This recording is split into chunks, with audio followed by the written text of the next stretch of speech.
کل تو مزدور جہاں کام کرتا ہے 10 روپے کا کام کرتا ہے تو 20 روپے کا نقصان کر کے آتا ہے جان بوجھ کر. یہ حرام خوری نہیں؟ وہیں سے بچے پالنا، وہیں سے اپنا پیٹ پالنا اور وہیں مالک کا نقصان کرنا. پھر ساری دنیا کو شکایت ہے جی برکت نہیں رہی، رحمت نہیں رہی، سکون نہیں رہا، نئی نئی بیماریاں آ گئی. ارے جب پیٹ میں ہر وقت سور جائے گا تو حرام کے بیماریاں کیسے نہیں پیدا ہوں گی؟ کبھی اس کا حق پیٹ میں جا رہا ہے، کبھی اس کا حق گیا، کبھی اس کا مال گیا، کبھی یہ ہوا، سکون کیسے آئے گا؟ یہ نبی کا سسر صدیق اکبر، نبی کا پہلا خلیفہ، نبی کا جانشین، مسجد نبوی کا امام، گھر والی سے بادشاہ ہوتے ہوئے پوچھتا ہے میرے گھر میں میٹھا کھانا پکنے کے پیسے نہیں، طاقت نہیں، تو کہاں سے لائی؟ ہم نے کہا حضرت بچے کئی دن سے کہتے تھے امی میٹھا تو کھانا پکا دے ایک دن. امی میں نے تھوڑا تھوڑی آٹے کی چٹکی روز بچائی، کئی دن میں نے آٹا بچایا، گزارا کیا، وہ آٹا بیچ کر تھوڑی سی چربی منگائی، تھوڑا سا میٹھا منگایا، بچوں کے لیے بنایا تھا، آپ کو بھی دے دیا. فرمایا کاغذ لاؤ. اسی وقت بیت المال کو لکھ بھیجا ابو بکر کے یہاں اس سے کم آٹے میں گزارا ہو سکتا ہے، اتنا آٹا کم کر دیا جائے.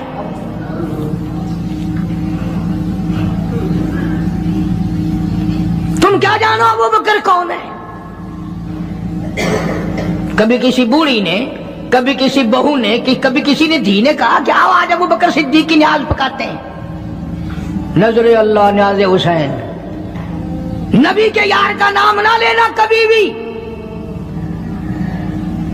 امام الانبیاء محبوب کبریا حضرت محمد مصطفیٰ صلی اللہ تعالی علیہ وسلم نے فرما دیا او لوگوں، امت کے تمام لوگوں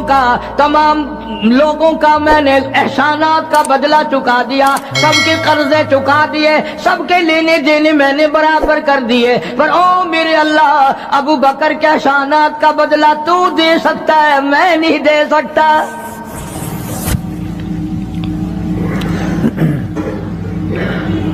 سارا گھرانہ بڑا عجیب ہے، گھر کا گھر بڑا عجیب ہے. ہجرت فرما کر تشریف لے گئے نبی کریم سب کا جو صلی اللہ علیہ وسلم کی ذات اقدس کے ساتھ تشریف لے گئے. صدیق اکبر کا والد زندہ ہے، ابو قحافہ بوڑھا ہے، آنکھوں سے نابینا ہے، ابھی ایمان نہیں لایا ہجرت والی رات تک، بعد میں لایا ہے. لاٹھی کے سہارے گھر آیا، پتہ تو چل گیا نا کہ رات چلا گیا نبی کے ساتھ میرا بیٹا. اور آ کے پوتیوں کو کہنے لگا کیوں اسما جی دادا جان، میرا تو اپنا خیال یہ ہے کوئی ٹیڈی، کوئی پیسہ، کوئی کپڑا، کوئی غلہ تمہارے لیے نہیں چھوڑ کے گیا ہوگا. باوجود کافر ہوتے ہوئے اس وقت تک ابو بکر کا والد مسلمان نہیں، لیکن جانتا ہے کہ میرے بیٹے کو نبی کی اتنی محبت ہے، وہ اتنا قربان ہے، وہ اتنا پروانہ ہے اور اس قدر جانثار ہے، کوئی شے گھر میں نہیں چھوڑ کے گیا ہوگا.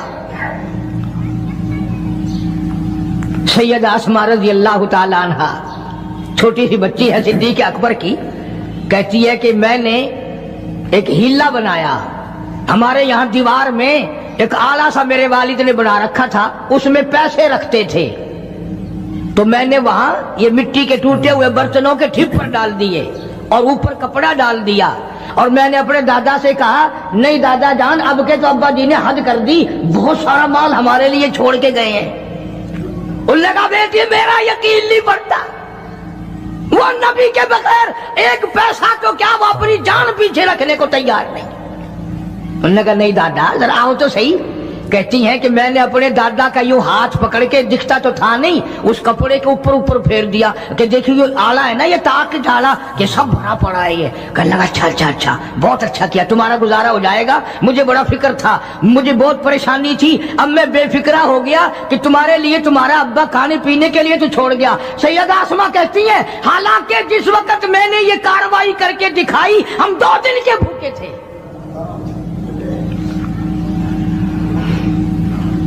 ہزاروں روپیہ جتنا بھی مال تھا گھر میں، جب نبی کے ساتھ گئے سارا پلے باندھ کے لے گئے.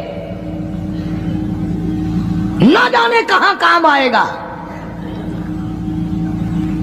یہ وہ سیدہ اسماء رضی اللہ تعالیٰ عنہ جس کا حال یہ ہے سارا دن کھجوروں کی گٹھلیاں اکٹھی کرتی ہے، شامن کو ہامن دستے میں کوٹ کر شام کو پانی میں گول کر پی جاتی ہے، ساری رات مصلی پہ کھڑی ہو کے قرآن پڑھتی ہے۔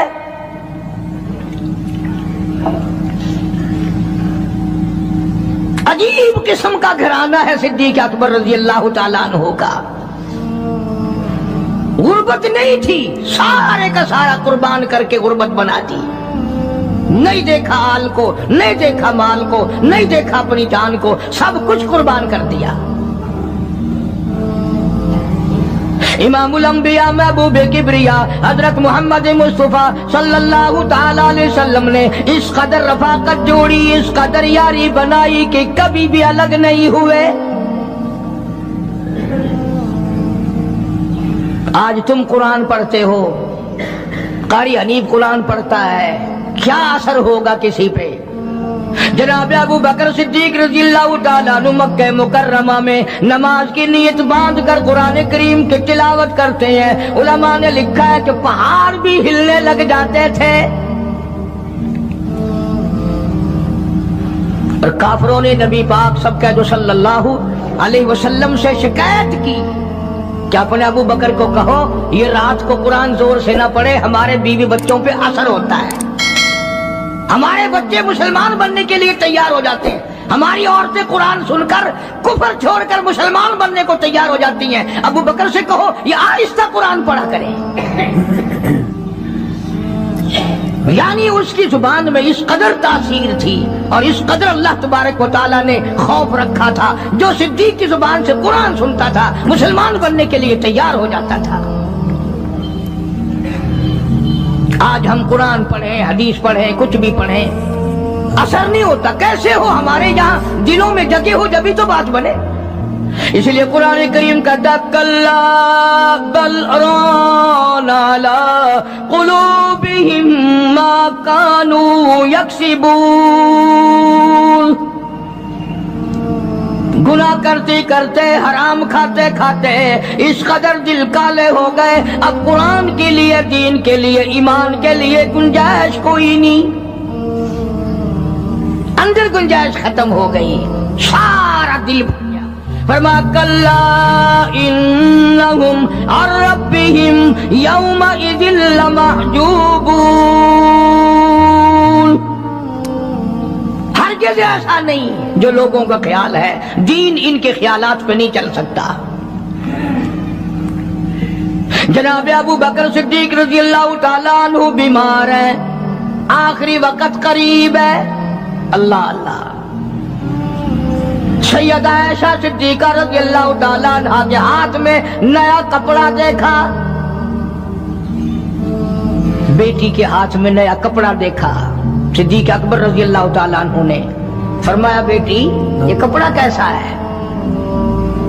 عرض کی ابا جان کفن کے ارادے سے منگوا لیا ہے، نہ جانے کس وقت ضرورت پڑ جائے گی، مجھے خطرہ ہے، اندیشہ ہے، آپ کا آخری وقت ہے، میں نے کفن کے لیے کپڑا منگا لیا ہے۔ اللہ اکبر۔ ناراض ہوئے، فرمایا عائشہ وعدہ کرو مجھ پر نیا کفن نہیں ڈالو گی۔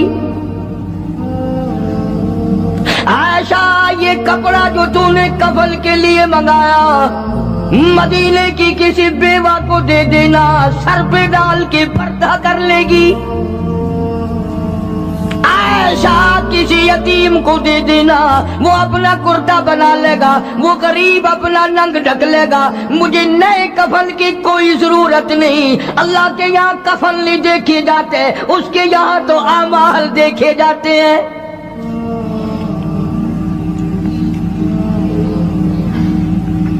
حضرت عائشہ رضی اللہ تعالیٰ عنہ نے اصرار کر دیا، ابا اجازت دے دو، اب تو میں نے منگا لیا ہے، اب تو میں نے منگا لیا ہے، دنیا کیا کہے گی؟ وقت کا حکمراں، وقت کا بادشاہ، نبی کا جانشین کو کفن بھی نہیں ملا۔ پھر دوسرا رخ اختیار کیا ہے صدیق اکبر سب کہہ دو رضی اللہ تعالیٰ عنہ۔ فرمایا عائشہ او میری بیٹی، نبی کریم صلی اللہ تعالی علیہ وسلم کا آخری وقت تیری گود میں آیا، تیرے سامنے آیا، تو نے آقا مدنی صلی اللہ علیہ وسلم کا آخری وقت دیکھا۔ حضرت عائشہ رونے لگی، ہاں میں نے دیکھا، سب کچھ مجھے معلوم ہے، پر عائشہ شہنشاہ کائنات کا کفن بتا۔ اس مدنی کریم صلی اللہ علیہ وسلم کا، دو جہان کے بادشاہ کا، یتیموں کے وارث کا، بیواؤں کے سہارے کا، دو جہان کے سردار، دو جہان کی رحمت حضرت محمد کریم صلی اللہ علیہ وسلم کا کفن بتا۔ حضرت عائشہ رونے لگی، عرض کی ابا جان، جن کپڑوں میں سرکار اس دنیا سے تشریف لے گئے ان کپڑوں میں 12 پیوند تھے، 12 ٹاکیاں تھی۔ فرمایا عائشہ پھر تیرا کیا خیال ہے، میرا محبوب ٹاکیوں میں گیا ہو، میں نئے پہن کے جاؤں؟ جن کپڑوں میں میری وفات ہو یہی میرے کفن میں استعمال کرنا، یہی کپڑے مجھے کفن میں دے دینا جو میرے جسم پہ ہیں، اس لیے کہ جب میں اپنے آقا سے ملوں گا تو شرمندگی نہ ہو۔ اور آج ذہن یہ ہے کہ میت کے کپڑے کو ہاتھ بھی نہ لگانا، پہننا تو درکنار، ہاتھ لگانے کو تیار نہیں، گھر میں رکھنے کو تیار نہیں، یوں لکڑی سے اٹھا کر پرے پرے پھینکتے ہیں، آگ لگاتے ہیں، نہلانے والے کو دے دیتے ہیں، وہ بھی نہیں پہنتا، یوں ہی گلیوں میں نالیوں میں پھینک جاتا ہے۔ نہ تیرا باپ مرا، جب تجھے نفرت ہے کپڑوں سے، مردہ نوانے والے کا وہ ماما لگتا ہے، وہ کیوں پہنے؟ عرض کرنے کا مقصد یہ کہ ان حضرات کی زندگی تو دیکھو، اور وفات شریف سے پہلے 2.5 برس جو وظیفہ لیا، جو تنخواہ لی سرکاری خزانے سے، خیبر کی زمین بیچ کر صدیق اکبر رضی اللہ تعالیٰ عنہ نے 2.5 برس کی تنخواہ کا حساب کر کے وہ ساری تنخواہ جو لی تھی بیت المال میں واپس داخل کر کے پھر دنیا سے رخصت ہوئے۔ جو تنخواہ لی تھی 2-2.5 سال میں وہ ساری کی ساری واپس کر دی جناب ابو بکر صدیق رضی اللہ تعالیٰ عنہ نے، کہ میں مسلمانوں کا پیسہ کھا کے نہیں مرنا چاہتا، چاہے تنخواہ کے طور پر تھا، کل قیامت میں میرے لیے رکاوٹ نہ بن جائے۔ آج مجھے اور آپ کو تو یہ تلاش بھی نہیں کہ اپنا حلال کے پیسوں سے کفن تو بنا کے رکھ لیں۔ ایئر کنڈیشن کا ہر وقت ذکر ہے، گھر میں ہونا چاہیے، فریج ہونا چاہیے، پنکھے ہونے چاہیے، یہ ہونا چاہیے، کار ہونی چاہیے، موٹر ہونی چاہیے، یہ ہونا چاہیے، اور کبھی گھر میں یہ ذکر بھی ہوا کہ حلال کا کفن بھی ہونا چاہیے۔ وہ کدھر سے آئے گا؟ اس کے لیے کون انتظام کرے گا؟ کون ہم نے گھر میں پیدا کر رکھا ہے جو اس وقت یہ بات دیکھ کر کفن لائے گا؟ اس لیے قرآن کریم نے اعلان کر دیا، لوگوں اپنا سب کچھ پاک صاف بن کے دنیا سے جاؤ، اپنا بدن بھی پاک ہو، عمل بھی پاک ہو، پیٹ بھی پاک ہو، کفن بھی پاک ہو۔ ان ساری میں وہ بات کرتا ہوں جس سے نہ دیوبندی بچے، نہ بریلوی بچے، نہ شیعہ بچے، نہ سنی بچے۔ موت کا جھٹکا تو سب کو لگنا ہے نا، اور ایسا لگتا ہے لاکھوں برس تک منہ کڑوا رہتا ہے۔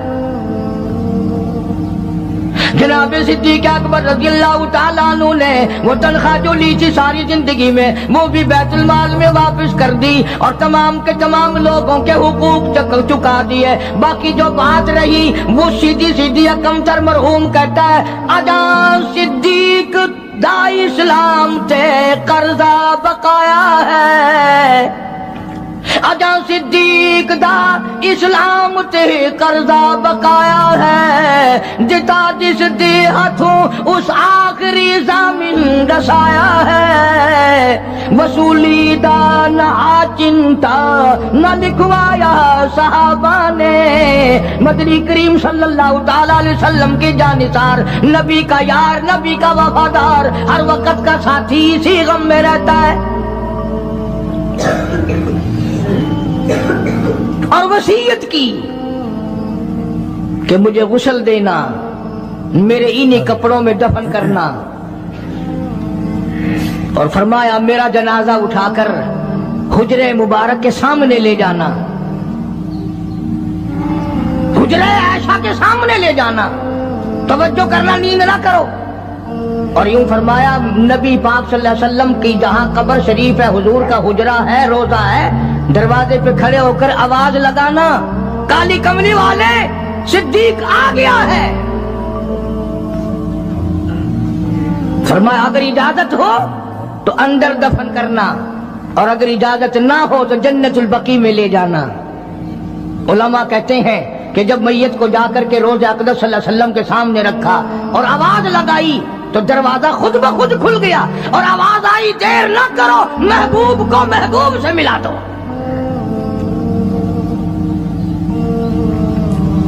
کیا شان ہے ان لوگوں کی، کیا عظمت ہے ان لوگوں کی، ساری زندگی اس محبت میں، عظمت میں، اکرام میں گزاری جو اس کائنات میں کوئی اس قدر اکرام کر نہیں سکتا۔ مدینہ پاک میں ایک وقت ایسا بھی آیا کہ دشمنوں نے مدینے کے گورنر کو گانٹھ لیا، اس کو رشوت دی، پیسے دیے،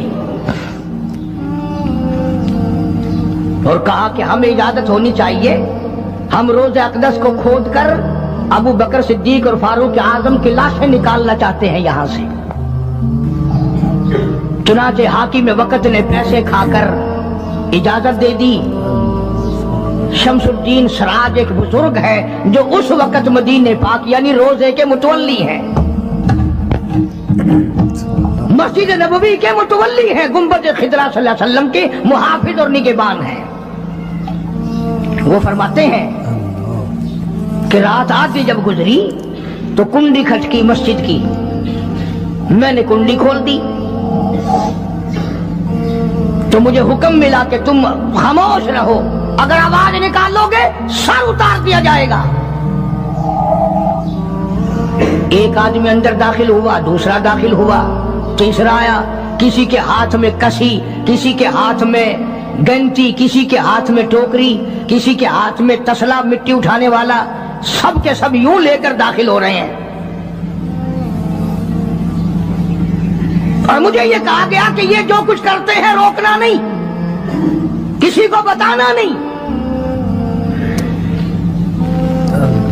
شمس الدین سراج بزرگ رحمت اللہ علیہ کہتے ہیں وہ جب 40 کے 40 اندر داخل ہو گئے، پچھلے نے مجھے اشارہ کیا دروازہ بند کر دے، اب کسی اور کو اندر نہ آنے دینا۔ وہ اللہ والا کہتا ہے مجھے بتا تو دیا گیا تھا دونوں جلیل القدر صحابہ حضرت شیخین کی بے ادبی کریں گے، قبر کھودیں گے، ان کی میت نکالیں گے۔ فرماتے میں نے دروازہ بند کر دیا، میں سجدے میں گر گیا، مولا او میرا بس نہیں، میرا کوئی چارہ نہیں، میری حکومت نہیں، میری فوج نہیں، میرا لشکر نہیں، میرے پاس توپ نہیں، میرے پاس لشکر نہیں، او میری مولا میں نے سنا ہے جیسے نبوت کا محافظ تو ہے، اسی طرح صدیق کی صداقت کا، فاروق کی عدالت کا بھی تو ہی نگہبان ہے۔ مولا میری موت بھیج دے، میں نہ دیکھوں۔ شمس الدین سراج بزرگ کہتا ہے کہ اللہ کا حکم ہوا، میں نے بھی دعا تو کی تھی رو رو کے، میرے دیکھتے دیکھتے، توجہ کرنا لفظ سمجھو، میرے دیکھتے دیکھتے مسجد نبوی میں زمین پھٹی اور بغیر ٹوکریوں کے، بغیر سامان کے 40 کے 40 کو زمین نگل گئی۔ اللہ تم سب کو مدینہ پاک جانا نصیب فرمائے۔ وہ جو قالین بچھے ہوئے ہیں نا، کسی پرانے عرب سے اب بھی پوچھ لینا، لمبا کالا کالا نشان لگا ہوا ہے، یہ نشانی ہے کہ وہ کالے جو تھے نا اندر کے کالے، وہ سب یہاں کا رکھ ہوئے ہیں۔ یعنی خدا صدیق اکبر کا، فاروق اعظم کا، نبی کے یاروں کا اتنا بڑا محافظ ہے، جو بدنیت سے آئے تھے ان سب کو زمین نگل گئی۔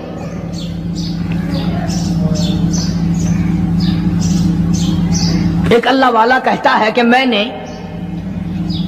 مدینہ پاک میں حاضری دی اور حضور کریم صلی اللہ علیہ وسلم کے روضہ اقدس پہ سلام پڑا، اور میں صدیق اکبر کے موضع شریف کے سامنے کھڑا ہو کر سلام عرض کر رہا تھا، پڑھ رہا تھا۔ میں جب واپس ہٹنے لگا تو ایک آدمی مجھے کہنے لگا آپ کہاں سے آئے ہیں؟ اس نے بتایا کہ میں فلاں جگہ سے آیا ہوں۔ کہ آپ بڑے نیک آدمی معلوم ہوتے ہیں، بڑا اچھا سلام پڑھ رہے تھے، تعریف اچھی کر رہے تھے، میرے یہاں کھانا کھانے چلو۔ اللہ والا کہتا ہے کہ میں اس کی باتوں میں آ گیا کہ چل بھائی، مدینے کا آدمی ہے، مدینے کا آدمی ہے، دعوت کر رہا ہے، انکار کروں تو سنت کے خلاف۔ انہوں نے کہا چل بھائی، لے گیا، اور وہاں جا کر ایک مکان میں اس اللہ والے کو بند کر کے، کوٹلی میں اس کو زنجیروں میں باندھ کر اس کی زبان کاٹ دی۔ تو نے صدیق کی اتنی تعریف کیوں کی؟ اور پھر چھوڑ دیا کہ جا صدیق سے ٹھیک کرا کے دکھا۔ وہ پھر مسجد نبوی میں آیا، وہ خود بیان کرتا ہے کہ میں روضہ اقدس صلی اللہ علیہ وسلم کے سامنے کھڑا ہو کے رو پڑا، کالی کملی والے تیرے یار کی تعریف کی، میری زبان کٹ گئی۔ ریاض الجنہ میں بیٹھ کے روتا رہا، دعا کرتا رہا، اور وہ جو زبان کاٹ کے الگ کی تھی وہ بھی اس کے ہاتھ پہ رکھ دی تھی اس کاٹنے والے نے۔ کہتا ہے کہ مجھے تھوڑی سی نیند سی آ گئی، غنودگی سی طاری ہو گئی، تو مجھے فوراً حضور کریم صلی اللہ علیہ وسلم کی زیارت ہوئی، دیدار ہوا۔ فرمایا کیوں روتا ہے؟ یہ کٹی ہوئی زبان مجھے پکڑا، میں نے حضرت کے ہاتھ پہ رکھ دی، آپ نے میرے منہ میں رکھ کر پھونک مار دی، فرمایا اللہ ٹھیک کر دے گا۔ وہ کہتا ہے میری تھوڑی سی آنکھ کھلی، زبان بالکل ٹھیک ٹھاک، میری بالکل صحیح تندرست میری زبان ہو گئی۔ لگا مجھے تو اور بھی زیادہ لطف آنے لگا۔ اب میں ہر وقت کبھی صدیق اکبر کے دروازے پہ کھڑا ہوں، کبھی فاروق اعظم کے موضع شریف کے سامنے کھڑا ہوں، کبھی حضور کریم صلی اللہ علیہ وسلم کے سامنے کھڑا ہوں۔ ایک اور آدمی آیا اور کہنے لگا کہ آپ بڑے نیک آدمی معلوم ہوتے ہیں، میرے یہاں کھانا کھانے چلو، برکت ہو جائے گی آپ کے قدموں سے، آپ کی دعا سے۔ وہ اللہ والا کہتا ہے کہ میں نے تو سوچا کہ وہی ہوگا تو ٹھیک ہے، پھر کٹواؤں گا صدیق کے نام پر زبان، پھر کٹاؤں گا، پھر مزہ آئے گا۔ لگا میں اس کے ساتھ چلا گیا۔ جس وقت مجھے اس مکان میں، وہ اسی مکان میں لے کے گیا، میں سمجھ گیا کہ آج پھر وہی وقت آ گیا۔ لیکن مجھے وہ مکان میں کھڑا کر کے کہنے لگا کیا پہلے بھی آپ اس مکان میں تشریف لائے ہیں؟ کہ جی ہاں۔ کہ میرے والد لائے تھے آپ کو؟ کہ جی ہاں۔ کہ ذرا دعا کر دو، ان کا حال اسی دن سے بدل گیا تھا۔ یوں لکھا کتابوں میں، اس نے وہی کمرہ حجرہ کھولا جس میں زبان کاٹی تھی، اور اس اللہ والے کو بیٹے نے دکھایا کہ اس کی اسی دن سے سور کی شکل بنی ہوئی ہے، زنجیروں میں باندھ رکھا میں نے، اندر ہی اندر میری بدنامگی ہوگی۔ اللہ والے زبان تیری کاٹی، باپ میرا تباہ ہو گیا۔ میں یہ کہتا ہوں کہ آپ لوگ بیوار سے سمجھتے ہیں ان کو، جو چاہتا ہے وہ صدیق کو بکواس کرتا ہے، جو چاہتا ہے وہ فاروق کو بکواس کرتا ہے، اور یہ بیوار سے نہیں، ان کے وارث نے تو ان کو اپنے پاس ہی سلایا ہوا ہے، اپنے ساتھ رکھا ہوا ہے۔ اس لیے قرآن کریم نے اعلان کرتے ہوئے فرما دیا اولئک ھم الصدیقون، یہ وہ صدیق اکبر ہے، یہ وہ اللہ والا ہے جس کو نبی سے بڑا پیار ہے، نبی کو اس سے بڑا پیار ہے، پروردگار عالم کو بھی اس سے بڑا پیار ہے۔ اس نے اپنا سب کچھ میرے محبوب کی ذات گرامی پہ قربان کر دیا، عزت کو عزت نہ سمجھا، سرداری کو سرداری نہ سمجھا، تمام کا تمام اپنا کردار کیا، اعمال کیا، اقوال کیا، افعال کیا، مال کیا، اولاد کیا، تمام کا تمام آقا کی ذات پہ قربان کر دیا۔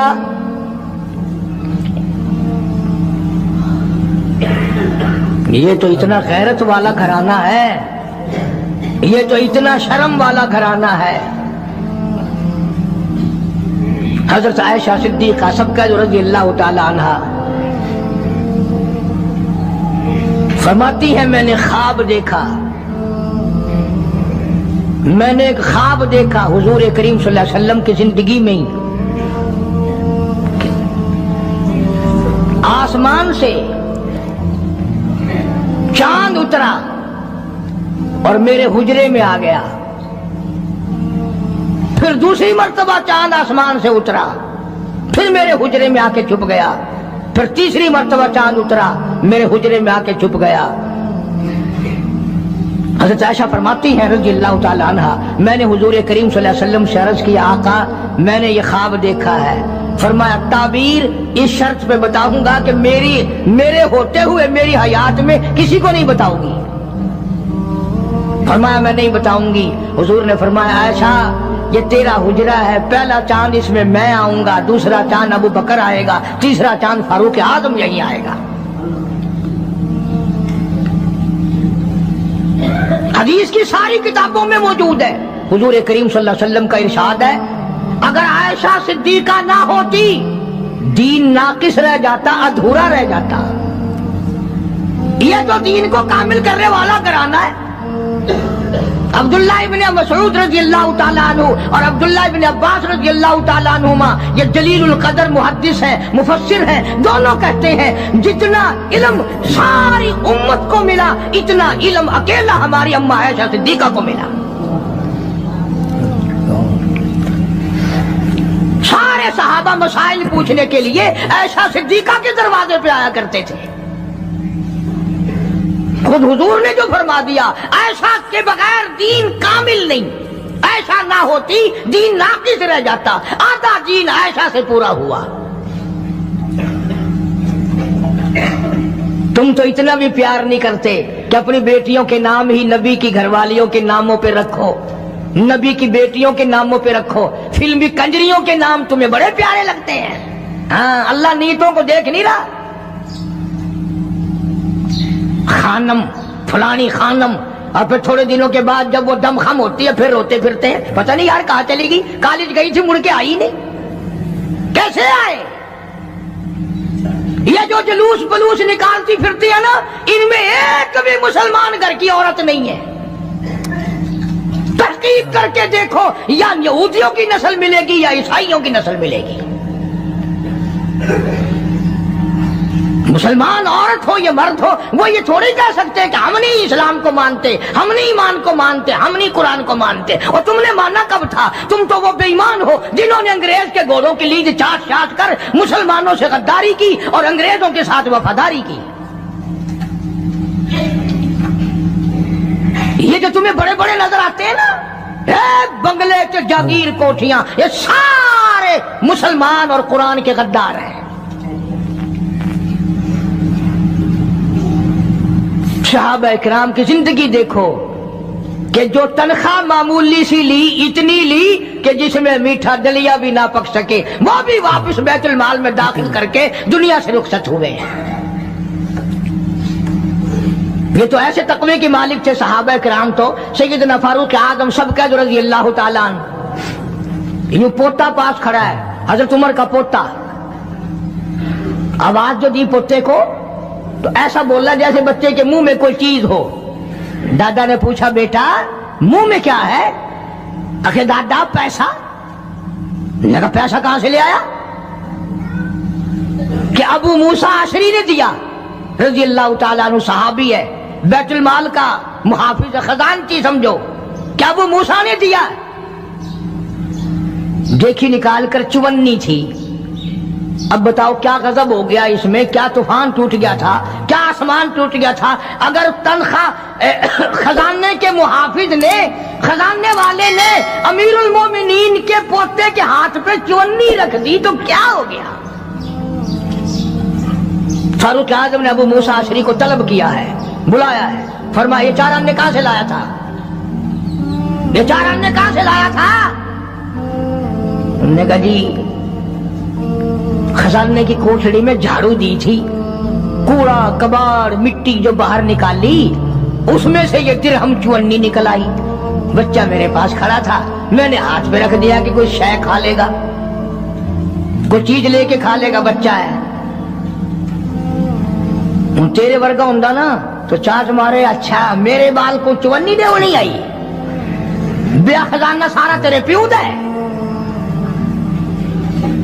فاروق فرماتے درہ اٹھا کے لاؤ. ابو موسیٰ اگر تو نبی کا چہتا صحابی نہ ہوتا کوڑے مار مار کر تیرا چہرہ بگاڑ دیتا. اور قوم کے خزانے کی چونی دینے کے لیے تجھے میرا ہی پوتا ملا، سرکاری خزانے کی چونی دینے کے لیے تجھے میرا ہی پوتا ملا. کیوں تو نے ایسا کیا ہے؟ آج جن پر تم دفتروں میں بیٹھ کر کرسیوں پہ یوں چوڑے ہو کر باتیں کرتے ہیں، صحابہ کے زمانے میں یوں ہوا، صحابہ کے زمانے میں یوں ہوا. اور یہ تو وہ لوگ تھے جن کے بارے میں خدا کہتا ہے رضی اللہ عنہم ورضوا عنہ، یہ میرے ہیں. کسی نے بیوی کے مرنے کا صدمہ اٹھایا ہوگا، کسی نے جوان بیٹے کی موت کا صدمہ دیکھا ہوگا، کسی نے امی کے مرنے کا صدمہ دیکھا ہوگا، کسی نے ابا کے مرنے کا صدمہ دیکھا ہوگا. خدا کی قسم بلال سے جا کے پوچھو جب کالی کملی والے کا تجھے دیدار نہ ملا تیرا کیا حال بنا. تعالیٰ عنہ جیسے بہادر فرمانے لگے جو یوں کہے گا میرے نبی فوت ہو گئے میں اس کی گردن اتار ماروں گا. میرا نبی فوت نہیں ہو سکتا، میرا نبی دنیا سے نہیں جا سکتا، میرا نبی ہمیشہ ہمیشہ کے لیے رہے گا. لیکن جناب ابو بکر صدیق نے قرآن کریم کی آیت سنا کر کے سمجھایا، فرمایا وما محمد الا رسول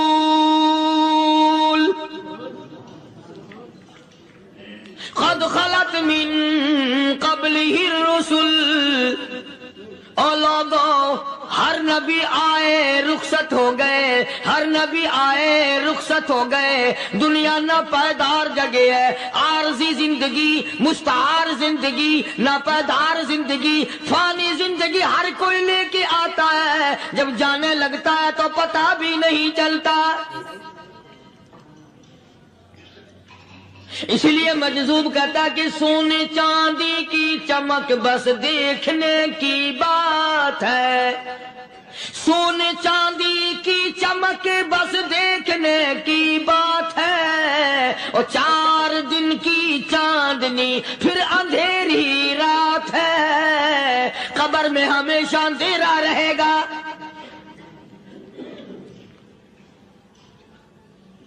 صحابہ اکرام نے وہ صدمہ دیکھا، وہ پریشانی دیکھی، کائنات میں کسی نے نہیں دیکھی.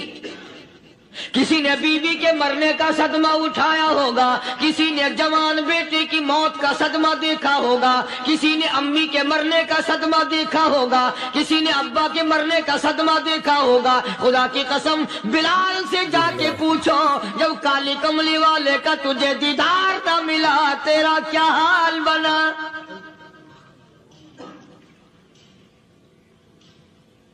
صحابہ اکرام نے وہ عشق نبھایا، کمال کر دیا.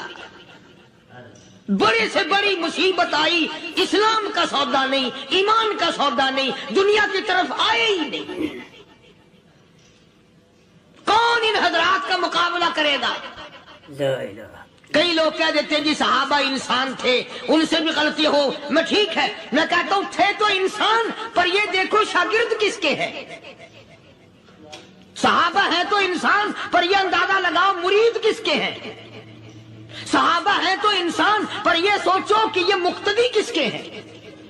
صحابہ ہیں تو انسان، پر یہ دیکھو صحابہ اگر سپاہی ہے تو کالی کملی والا کمانڈر ان چیف ہے.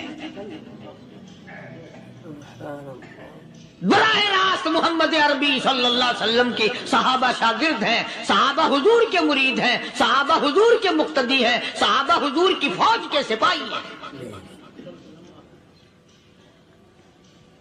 ایک ایک نے کمال کر دیا. جناب ابو بکر صدیق رضی اللہ تعالیٰ عنہ فرماتے ہیں میں اچانک محلے میں جا نکلا. ابو بکر کہتا میری یہ عادت تھی، شروع پہ جو اسلام آیا مکے میں، چودھری مارتے ہیں، رئیس مارتے ہیں، سردار مارتے ہیں، کمزوروں کو مارتے ہیں. جو کلمہ پڑھتا تھا پہاڑ ٹوٹ جاتے تھے. مکی کی گلیوں میں گھسیٹا جاتا تھا، چمڑا ادھڑ جاتا تھا۔ آج یہ بات کہنا بڑا آسان ہے، تبلیغی ساتھی سفر کرتے ہیں، تکلیف اٹھاتے ہیں، اگر جی جاؤ کافروں کو کلمہ سکھا کے آؤ، اور کلمہ تو تیرے پلے نہیں تو کافروں کو تو پھر پہنچائیں گے نا۔ 80 سال کی عمر ہے، کلمہ صحیح نہیں آتا، قبر بالکل سر پہ ہے، موت سر پہ ہے، قبر سامنے ہے، پھر بھی کلمہ نہیں آتا۔ اور میں تو کئی مرتبہ کہا کرتا ہوں کہ یہ بھی فکر کیا کرو کہ اس نبی کی ذات پر تم درود پاک پڑھتے ہو صلی اللہ علیہ وسلم، جس کی ذات پہ خود خدا درود بھیجتا ہے، فرشتے بھیجتے ہیں، ہزاروں بار مجھ کو عنبر سے منہ دھو کر کے اگر درود پڑھو تو ڈرنا چاہیے بے ادبی نہ ہو جائے، تو غلط ہو درود پڑھتا ہے نبی کی ذات پہ۔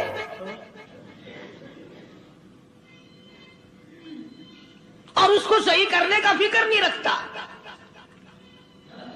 چنانچہ ابو بکر صدیق رضی اللہ تعالیٰ عنہ چکر لگاتے لگاتے ایک محلے میں جا نکلے، وہاں جا کے دیکھا ایک نوجوان ہے، غریب صحابی، نادار صحابی، مفلس صحابی، کافر کا غلام ہے، کالی کملی والے صلی اللہ علیہ وسلم کا کلمہ پڑھتا ہے، کافروں نے پکڑ کر گرم گرم ریت پہ اوندا کر کے لٹایا ہوا ہے، اور کئی کافر اس صحابی کی کمر پہ چڑھ کر لتاڑ رہے ہیں، اس کی کمر پہ چڑھے ہوئے ہیں۔ جناب ابو بکر صدیق رضی اللہ تعالیٰ عنہ فرماتے ہیں میں نے دور سے دیکھا، میں سمجھ گیا کوئی غریب آدمی ہے، جب میں قریب گیا فرماتے ہیں میری آنکھ نے دیکھا ابو فقیہ صحابی، میں نے پہچان لیا، کئی آدمیوں کے لتاڑنے کی وجہ سے، کئی آدمیوں کی کمر پہ چڑھ جانے کی وجہ سے ابو بکر کہتا ہے اتنی لمبی ابو فقیہ کی زبان باہر نکل آئی، منہ سے زبان باہر لٹکی ہوئی ہے، مار رہے ہیں کافر۔ جناب ابو بکر صدیق رضی اللہ تعالیٰ عنہ نے فرما دیا نہ مارو، اللہ کا بندہ ہے۔ وہ کہنے لگے بندہ تو اللہ کا ہوگا، غلام ہمارا، اور کلمہ اس نبی کا پڑھتا ہے، ہمارا غلام ہو کر کلمہ پڑھتا ہے، کیوں؟ جب تک جان سے نہ مر جائے گا ہم چھوڑیں گے نہیں، ہم اسے ختم کر کے دم لیں گے۔ اس نبی کا کلمہ پڑھتا ہے، ہمارے سامنے پڑھتا ہے۔ جناب ابو بکر صدیق رضی اللہ تعالیٰ عنہ نے منع کر دیا، منع کرنے میں اور زیادہ مچر گئے، اور زیادہ خرمستی کرنے لگے۔ ابو بکر فرماتے ہیں میں بالکل قریب کھڑا تھا، ظالموں نے ابو فقیہ کی پسلیوں پہ، کمر پہ چھلانگیں لگانی شروع کر دی۔ جناب صدیق اکبر رضی اللہ تعالیٰ عنہ فرماتے ہیں میں بالکل قریب کھڑا تھا، جب انہوں نے چھلانگیں لگائیں صحابی بے نوا اور مفلس غریب صحابی کی کمر پہ، اچانک میرے کانوں میں کڑاک کڑاک کر کے پسلیاں ٹوٹنے کی آواز آنے لگی۔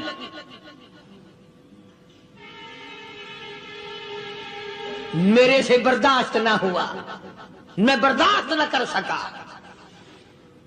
جناب ابو بکر رضی اللہ تعالیٰ عنہ فرماتے ہیں میں نے کہا ظالمو سودا کر لو، میں خرید لوں گا۔ انہوں نے جو منہ مانگے، دام مانگے، جناب ابو بکر صدیق رضی اللہ تعالیٰ عنہ نے وہ دام دے دیے، پیسے دے دیے۔ ہاں ہاں، غریب کی ہمدردی کی، مظلوم کی ہمدردی کی۔ آج ہمارے پاس جو پیسہ ہے وہ کنجری پہ خرچ ہو سکتا ہے، بدماشی پہ خرچ ہو سکتا ہے، ٹیپ ٹلو اور فیشن پہ خرچ ہو سکتا ہے، اللہ کے دین پہ خرچ کرنے کی ہمیں توفیق نہیں ہوتی۔ سارے سال کی کمائی کا حساب لگائیں کہ ہم نے کتنا اپنے بیوی بچوں پہ خرچ کیا، کتنا اللہ اور اس کے رسول اور اللہ کے قرآن پہ خرچ کیا، 100-2% بھی نہیں بنتا۔ جناب ابو بکر رضی اللہ تعالیٰ عنہ نے ابو فقیہ رضی اللہ تعالیٰ عنہ کو خرید لیا، کافروں کے نیچے سے نکال لیا، کپڑے جھاڑے، زخموں پہ مرہم پٹی کی۔ ابو بکر دوڑے دوڑے پانی کا پیالہ لے آئے، اور فرمانے لگے ابو فقیہہ تجھے بڑی مار پڑی ہے، بڑی تکلیف پہنچی ہے، میں نے تیری زبان باہر لٹکی ہوئی دیکھی، نکلی ہوئی دیکھی، خشکی آ گئی ہوگی، زبان پہ کانٹے جم گئے ہوں گے، تھوڑا سا پانی پی لے۔ ابو فقیہ کہتا ابو بکر تیرے احسان کا بدلہ خدا دے گا، تیری مہربانیوں کا بدلہ خدا دے گا، میں نہیں دے سکتا، تو نے پیسے خرچ کر کے مجھے آزاد کرایا، میں تجھے دعا دے سکتا ہوں، میں غریب ہوں، میں نادار ہوں، میں مفلس ہوں، میں مسکین ہوں، اور ابو بکر تنگ نہ کر، میں پانی پی نہیں سکتا۔ کیا بات ہے، کیوں پانی نہیں پی سکتا؟ کہنے لگا ابو بکر تجھے کیا معلوم ہے جن کی وجہ سے میری پسلیاں توڑ دی گئی، جن کی وجہ سے مجھے مارا گیا، جن کی وجہ سے مجھے لتاڑا گیا، جن کی وجہ سے میری پسلیاں توڑی گئی، جن کی وجہ سے میرا یہ حال کیا گیا، جب تک میں آقا کا دیدار نہ کر لوں میں پانی کی بوند پی نہیں سکتا۔ مجھے پہلے شربت دیدار پینا ہے، میں نے سرکار مدینہ صلی اللہ علیہ وسلم کی زیارت پہلے کروں گا، پانی بعد میں پیوں گا۔ او ابو فقیہ تجھے تو بڑی سخت مار پڑی ہے، تجھے تو بڑی تکلیف پہنچائی گئی ہے، میں تجھے حضور کے دربار میں لے کے چلوں گا، تو پانی تو پی لے۔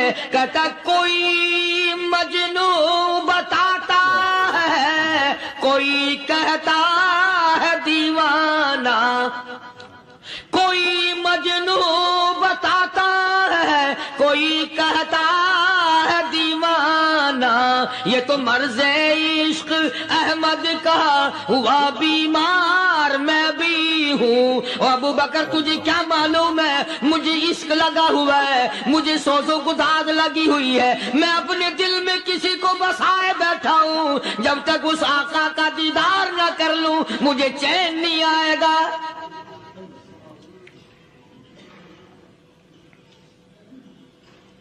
ہمیں عورتوں سے محبت ہے، ہمیں اولاد سے محبت ہے، ہمیں کوٹھی بنگلے سے پیار ہے، ہمیں روپے سے پیار ہے، ہمیں بڑی جاہ و حشم سے پیار ہے، اور خدا اور اس کے رسول سے پیار کرنے والے لوگ مدینے کے قبرستان میں سو گئے،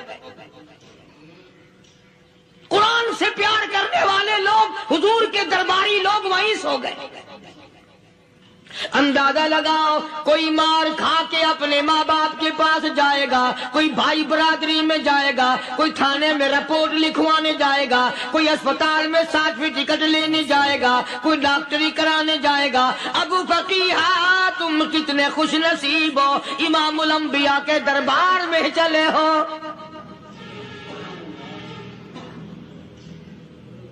حضور اکرم سب کہہ دو صلی اللہ علیہ وسلم کے دربار میں ابو فقیہ کو لایا جا رہا ہے۔ علماء نے لکھا ہے کہ جب ابو فقیہ حضرت کے دربار میں پہنچے تو خبر تو پہلے تھی نا کہ بڑی مار پڑی ہے، رحمت کائنات نے اٹھ کر سینے سے لگا لیا، تشریف فرما ہوئے، فرمایا ابو فقیہ جی حضور میں نے سنا ہے تو نے پانی نہیں پیا، اتنی مار پڑی تیری پسلیاں توڑ دی گئی، تیری کمر پہ چھلانگیں لگائی گئی، تجھے گرم گرم لیٹ پہ لٹایا گیا، تیری زبان باہر نکل آئی، اور میں نے سنا ہے تو نے پانی نہیں پیا۔ کہتا ہے آقا ہاں نہیں پیا۔ فرمایا کیوں نہیں پیا؟ کہتا ہے آقا میں اس وقت پانی پیتا میرے منہ میں صرف پانی جاتا، اب پیوں گا ہاتھ تیرا ہوگا منہ میرا ہوگا، پانی میرے منہ میں جائے گا، مجھے حوض کوثر کا مزہ یہی آ جائے گا، مجھے لطف آئے گا محمد عربی صلی اللہ علیہ وسلم کے ہاتھ سے پانی پینے کا۔ علماء نے لکھا ہے کہ حضرت نے جب اپنے رحمت والے ہاتھ سے ہاں وہ انگلی چاند کو اشارہ کیا، جگر پھنس کر ٹکڑے ہو گئے، وہ انگلی اشارہ کیا، سورج واپس ہو گیا، وہ انگلی درخت اپنے اپنی جڑیں چھوڑ کر پیغمبر کے قدموں میں آ گئے. وہ انگلی جن میں کنکر پہاڑ کے لیے تو کلمہ پڑھنا شروع کر دیا. وہ انگلی اونٹ کی طرف کی تو بول پڑا. وہ انگلی چڑیا سامنے آئی تو انہوں نے شکایت کر دی. وہ انگلی جن کو دیکھ کر کے بیت اللہ پھر گیا.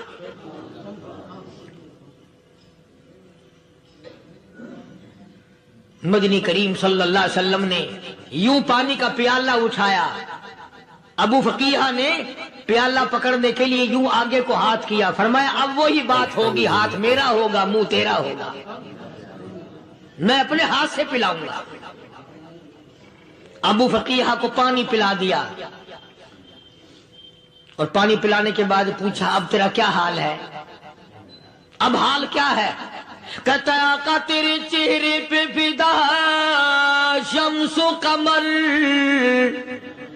تیرے چہرے پہ فدا شمس و قمر, تیری زلفوں پہ تصدق شام و سحر, تیرے چہرے پہ فدا شمس و قمر, تیری زلفوں پہ تصدق شام و سحر, رخسار پہ ٹھہرے کس کی نظر, تیری بانکیں ادا کا کیا کہنا, اور کالی کملی والے تیری زیارت ہوئی سارے دکھ بھول گیا. میرے سارے غم ٹل گئے, میرے سارے دکھ دور ہو گئے, میری ساری پریشانی دور ہو گئی, اور میں تو اب مزے میں ہوں. جناب ابو بکر صدیق رضی اللہ تعالیٰ عنہ نے مال خرچ کیا, صحابہ کرام کی جانیں بچائیں. قیامت کا دن ہوگا, ساری کائنات کی پیشی ہوگی. اللہ پاک پوچھے گا تو دنیا میں کیا کرتا تھا؟ کوئی کہے گا میں کھیتی باڑی کرتا تھا, کوئی کہے گا میں دفتر میں نوکر تھا, کوئی کہے گا میری دکان تھی, کوئی کہے گا میں یہ کمائی کرتا تھا, کوئی کہے گا میں یہ کمائی کرتا تھا. آئے گی باری ابو بکر کی, اللہ پاک پوچھے گا دنیا سے کیا لایا؟ ابو فقیہ, حضرت بلال, حضرت نادیہ, حضرت زنیرہ اور کتنے صحابہ کرام کی جماعت کو پکڑ کر اللہ کے عدالت میں کھڑا کر کے ابو بکر کہے گا الہی صدیق کی کمائی تیرے سامنے موجود ہے. مبارک ہیں یہ لوگ کہ ان حضرات نے محض اللہ اور اس کے رسول کریم صلی اللہ علیہ وسلم کو راضی کرنے کے لیے اپنا سب کچھ قربان کر دیا. اور خود رسول کریم صلی اللہ علیہ وسلم نے ان کو ایسی تعلیم دی, ایسے اخلاق دیے کہ حد ہو گئی. دربار رسالت ہے, ایک کافر مسافر آتا ہے بھی کافر, ہے بھی مسافر, ہے بھی معمر, بوڑھا آدمی ہے. کبھی کبھی سوچتا ہوں کہ اس زمانے کے تو کافروں میں بھی کوئی خوبی ہوا کرتی تھی. منافقت تو نہیں تھی نا, منافقت نہیں تھی, چال بازی نہیں کرتے تھے, ہیرا پھیری نہیں کرتے تھے. وہ بوڑھا مسافر کافر سرکار دو عالم صلی اللہ علیہ وسلم کے دربار میں آیا, آ کے کہنے لگا نبی اللہ میں بوڑھا ہوں, مسافر ہوں بھی تیرا اور تیرے خدا کا منکر, پر میں سوال کرتا ہوں کوئی سواری دو, میرا گھر بڑا دور ہے, میں اس پر سوار ہو کر اپنے گھر پہنچ جاؤں. حالانکہ مسلمانوں کے پاس سواریاں کہاں تھی, خود تنگی میں تھے, وطن چھوڑ کے آئے, قربانیاں دے کے آئے, پتے چباتے ہوئے آئے, پانی پورا رج کے پینے کے لیے پانی نہیں ملتا. اور حضور کریم صلی اللہ علیہ وسلم کو پتا تھا کہ یہ سوال کرنے والا ہمارے عقیدے کا نہیں. رحمت کائنات کا دریائے کرم جوش میں آیا, صحابہ کرام کی طرف خطاب کر کے فرمایا کون ہے جو آج میں محمد الرسول اللہ صلی اللہ علیہ وسلم کو سواری دے, کون ہے جو آج مجھے سواری دے, میں جنت میں اعلیٰ درجے کی سواری کا وعدہ کرتا ہوں.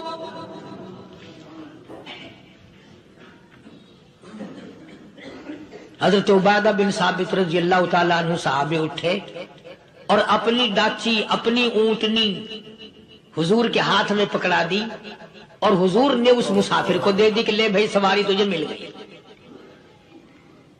اب وہ مسافر جو تھا بوڑھا، وہ کہنے لگا جی میرے پاس کپڑا بھی نہیں ہے۔ اب تم جیسا اگر کوئی سیٹ ہوتا نا، آنکھیں نکالتا کہ ہم نے تیرے لیے یہاں کو ٹیکسٹائل مل چلا رکھے، سواری مل گئی تو اور آگے کو چل گیا، راستہ پکڑا پڑا جا۔ خدا جانے دھکے دیتے، خدا جانے مکے مارتے، خدا جانے کتنی باتیں بناتے۔ امام الانبیاء محبوب کبریا حضرت محمد مصطفیٰ صلی اللہ تعالی علیہ وسلم پھر کھڑے ہو گئے، صحابہ کرام کو خطاب کر کے فرمایا کون ہے جو آج مجھے کپڑا دے، کل میں جنت میں اعلیٰ درجے کی پوشاک اور لباس جوڑوں کا وعدہ کرتا ہوں۔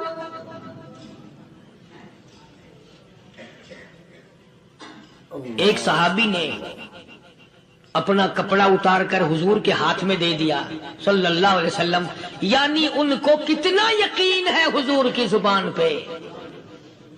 سودا جنت کا ہو رہا ہے، زبان ہے کالی کملی والے کی، سودا ہو رہا ہے جنت کا۔ اور آج تمہیں سارا قرآن سنا دو، اس سنانے والے کا بھی ڈلا تے سننے والا، مولوی کہتے رہتے ہیں یار کوئی بات نہیں، جنت کس نے دیکھی ہے؟ صحابہ کرام میں سے کسی نے کپڑا دے دیا، حضور کریم صلی اللہ علیہ وسلم نے کپڑا لیا اور اس مسافر کو دے دیا کہ لے بھی کپڑا بھی مل گیا۔ ہے بھی کافر، اپنے عقیدے کا نہیں، اپنے قبیلے کا نہیں، اپنے خاندان کا نہیں۔ اب وہ کہنے لگا کہ نبی اللہ مجھے بھوک بھی لگی ہے، میں نے روٹی بھی کھانی ہے۔ مدنی کریم صلی اللہ تعالی علیہ وسلم پھر کھڑے ہو گئے اور صحابہ کرام کو خطاب کر کے فرمایا کون ہے جو مجھے آج کھانا دے، روٹی دے، کل میں جنت میں اعلیٰ درجے کے کھانے کا وعدہ کرتا ہوں۔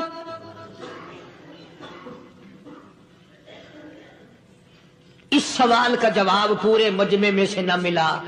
یوں لکھا علماء نے 300 صحابہ کا مجمع بیٹھا ہوا تھا۔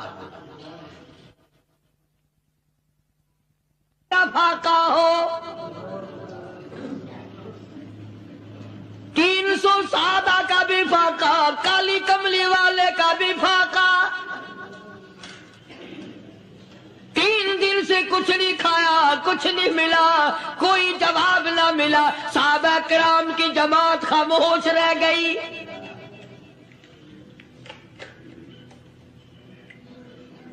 سلمان فارسی رضی اللہ تعالیٰ عنہ اٹھے اور اس مسافر کا ہاتھ پکڑا اور کہنے لگا میں تجھے ایسے دروازے پہ لے کے چلوں گا جہاں سے کچھ نہ کچھ کھانے کے لیے مل جائے گا۔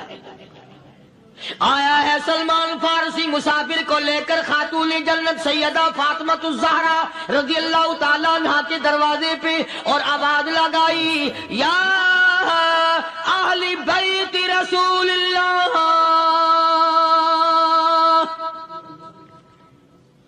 انطعموا فی سبیل اللہ۔ او نبی کی لخت جگر، نبی کی نوری نظر اور نبی کے جگر کے ٹکڑے اور کالی کملی والے کی بیٹی اے فاطمہ، ایک آدمی بھوکا ہے، کھانا کھلانا ہے، اس کے لیے کھانا بھیجو۔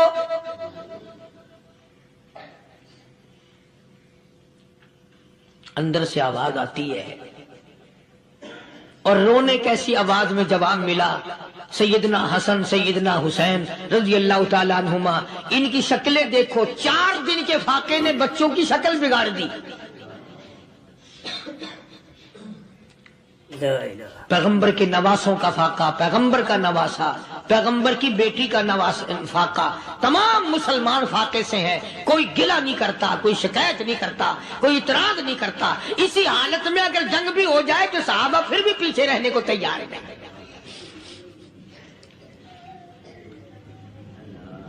جب اندر سے یہ جواب ملا کہ تمہارا تو 3 دن کا فاقہ ہے، فاطمہ کہتی ہے میرا اور میرے بچوں کا 4 دن کا فاقہ ہے، تو سلمان فارسی اس مسافر کو لے کے واپس ہونے لگا۔ اندر سے آواز آتی ہے خالی نہ جاؤ، میرے سر کی چادر لے جاؤ، یہ لے جا کر یہودی کے پاس گروی رکھ دو، گہنا رکھ دو، غلہ لے آؤ، میں پیس پکا کے کھلا کے بھیجوں گی۔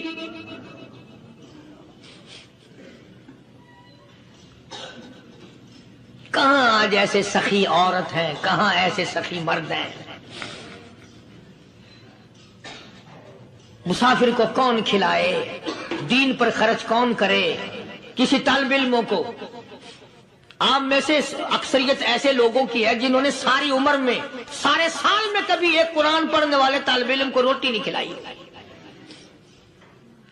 اور پھر یہ کبھی نہیں سوچا کہ میں آخر کما رہا ہوں تو کیا کر رہا ہوں۔ بس شیطان یوں کہہ دیتا ہے یہ تو بڑے بڑے امیروں کا کام ہے، تو غریب آدمی ہے، تیرے بس کا یہ کہاں کام ہے؟ یہ تو بڑے بڑے امیروں کا کام ہے طالب علموں کو، مسافروں کو کھانا کھلانا۔ کل قیامت میں اگر اللہ نے یہ فرما دیا کہ جنت تو میں نے امیروں کے لیے بنائی ہے، تو مزدور ہے، بھاگ یہاں سے، پھر کیا بنے گا؟ مولانا مظفر حسین صاحب کاندھلی، سب کہہ دو رحمت اللہ علیہ، بہت بڑے بزرگ گزرے ہیں، ہمارے اکابر میں سے ہیں۔ کاندھلا ایک قصبہ ہے جس نے بڑے بڑے ولی پیدا کیے ہیں۔ مولانا مظفر حسین صاحب کاندھلی، مولانا الہی بخش صاحب کاندھلی، مولانا محمد زکریا صاحب شیخ الحدیث رحمت اللہ علیہ کاندھلے کے، مولانا محمد الیاس صاحب دہلوی رحمت اللہ علیہ امیر تبلیغی جماعت کے ایجاد کرنے والے، شروع فرمانے والے، یہ بھی کاندھلے کے ہیں۔ تو یہ سارے بزرگ اس قصبہ کاندھلے کے ہیں۔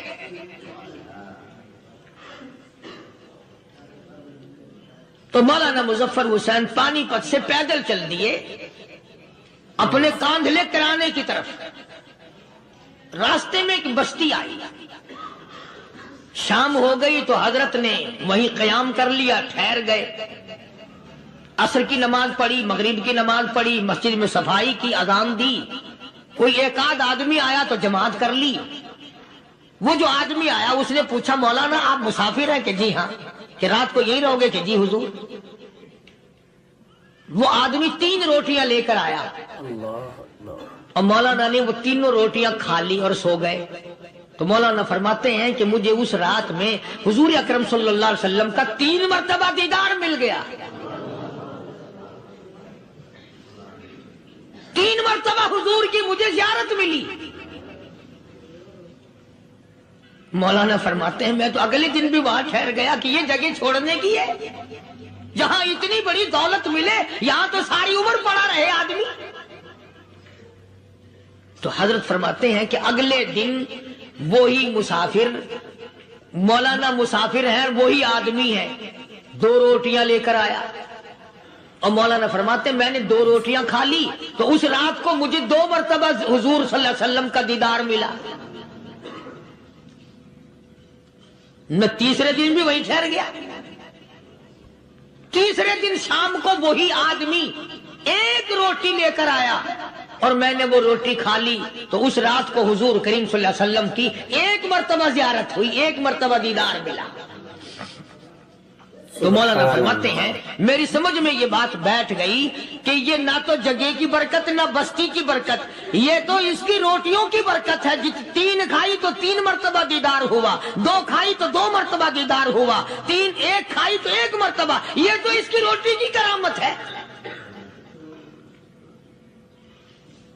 تو وہی آدمی جو روٹی لانے والا تھا وہ کہنے لگا مولانا کل آپ تشریف لے جائیں، یہاں نہ ٹھہرنا۔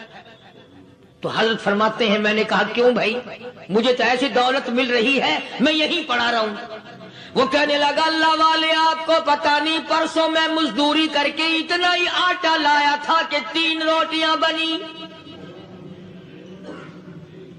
اتنا ہی آٹا بنا تھا، 3 روٹیاں بنی، میں اپنے نام کی روٹی اٹھا کے چل دیا۔ میری بیوی نے پوچھا کہاں؟ میں نے بتایا مسجد میں ایک اللہ والا مسافر ہے۔ وہ کہنے لگی میں بھی فاقہ کر لوں گی، میرے نام کی روٹی بھی اس مسافر کے لیے لے جا۔ کہتا ہے میں نے دونوں اٹھا لی، تیسری روٹی ایک بچہ ہمارا اس کے لیے چھوڑ دی۔ وہ بچہ کہنے لگا اچھا ماں باپ جنت میں جائیں، بیٹا کدھر رہے گا؟ میں بھی فاقہ کروں گا میرے نام کی بھی لے جا۔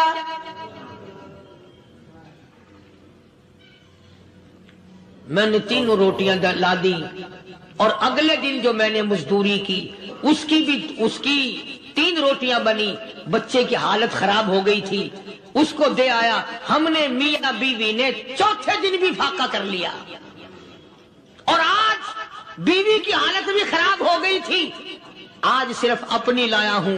مولانا اس لیے عرض کر دیا کبھی کل میرا پیر نہ پھسل جائے، ایسا نہ ہو میرا قدم ڈگمگا جائے، ایسا نہ ہو بھوک کا مارا میں کچھ اور کر بیٹھوں، اس لیے عرض کر دیا کل آپ تشریف لے جائیں۔ عرض میں یہ کر رہا تھا کہ کسی زمانے میں دوسرے کی خیر خواہی کے لیے لوگ سب کچھ کر گزرتے تھے۔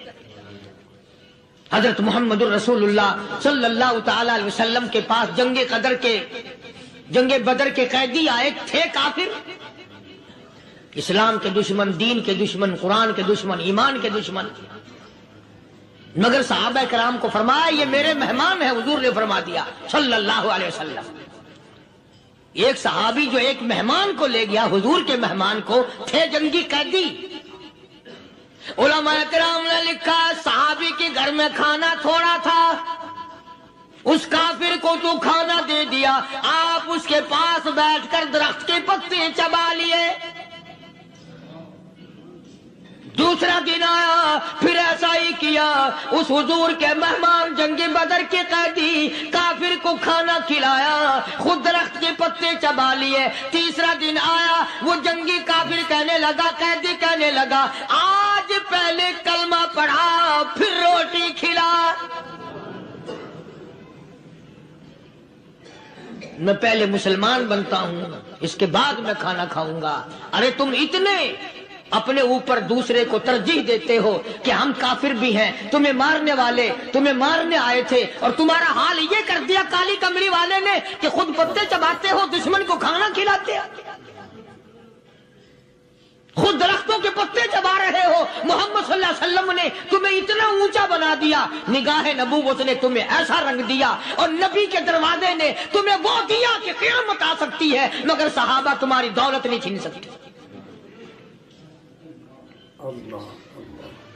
تو فاطمۃ الزہرا رضی اللہ تعالی عنہا نے سر کی چادر اتار کر دے دی سلمان فارسی کو کہ یہ لے جا، یہودی کے پاس جا کے گروی رکھ دے، دانا غلہ لے آ، میں پیس پکا کے کھلا کے بھیجوں۔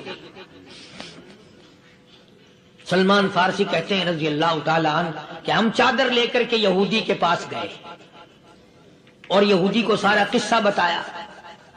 اس یہودی نے چادر لے کر رکھ لی اور غلہ تولنے لگا دینے کے لیے، تو رو رہا تھا۔ ہم نے پوچھا تجھے کیا ہوا، تو کیوں رویا؟ کہنے لگا مسلمانوں ہماری توریت میں واقعہ موجود ہے، قصہ موجود ہے، آخر الزمان پیغمبر صلی اللہ علیہ وسلم کی بیٹی کی دروازے پہ ایک بھوکا کافر مسافر آئے گا، اس کا پیٹ بھرنے کے لیے نبی کی بیٹی اپنی چادر اتار کر گروی رکھ دے گی، یہودی کے پاس غلہ منگوا کے کھانا کھلائے گی۔ آج توریت کی بات سچی ہو گئی، چادر آئی رکھی ہے، میں وہ یہودی ہوں۔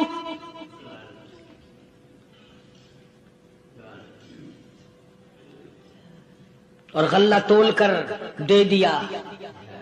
سلمان فارسی کہتے ہیں یہودی میری ساتھ ساتھ چل دیا۔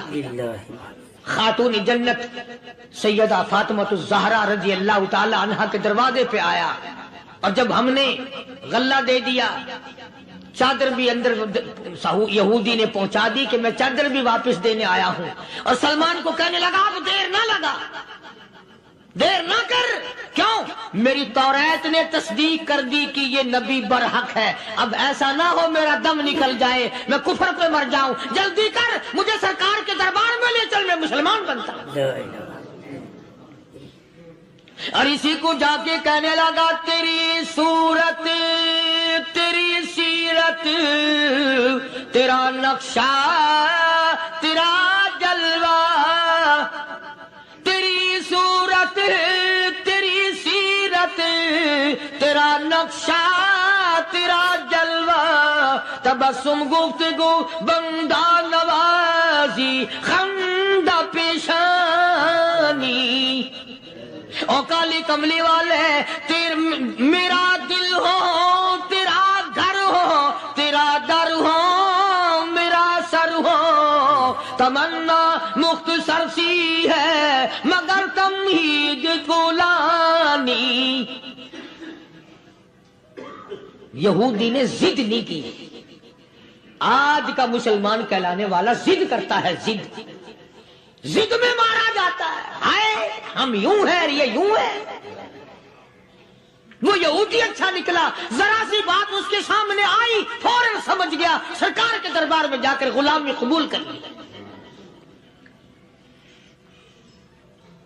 بے شمار صحابہ کرام ہیں جنہوں نے اللہ کی راہ میں وہ دکھ اٹھائے وہ پریشانیاں جھیلی اللہ غنی مکہ مکرمہ میں سیدنا ابو جندل رضی اللہ تعالی عنہ صحابی ہے ایمان قبول کر لیا کلمہ پڑھ بیٹھا بس کافروں کے لیے مشغلہ بن گیا تماشا بن گیا روزانہ مارتے ہیں اندازہ لگا مسلمانوں ملتان کے رہنے والوں سارا مکہ مارنے والا ایک ابو جندل مار کھانے والا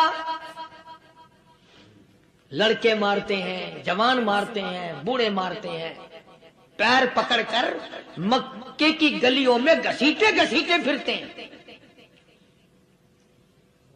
رحمت کائنات حضرت محمد رسول اللہ صلی اللہ تعالی علیہ وسلم عمرے کے لیے تشریف لائے ہیں کفار مکہ نے روک دیے حدیبیہ میں مکے سے 6 میل پر حضور صلی اللہ علیہ وسلم تشریف فرما ہے صحابہ کرام کی فوج ہے لشکر ہے سرکار دو عالم ہے صلی اللہ علیہ وسلم ذرا توجہ کرنا کلیجے پہ ہاتھ رکھ کے ابو جندل کے پیروں میں بیڑیاں ڈال رکھی ہیں چلا نہ جائے مدینے نہ بھاگ جائے کھسک نہ جائے نکل نہ جائے ابو جندل یہ آس لگا کر یہ آرزو لگا کر مدینے کی طرف چلا جاؤں گا مسلمان قریب آئے ہوئے ان میں شامل ہو جاؤں گا میں بھی آزادی سے نماز پڑھوں گا کالی کملی والے کا دیدار کیا کروں گا میرے مصیبتوں کے دن ختم ہو جائیں گے میری تکلیف کے دن ختم ہو جائیں گے میری مصیبتیں ٹل جائیں گی گرتا پڑتا پہاڑوں کے اوپر سے چڑھتا اترتا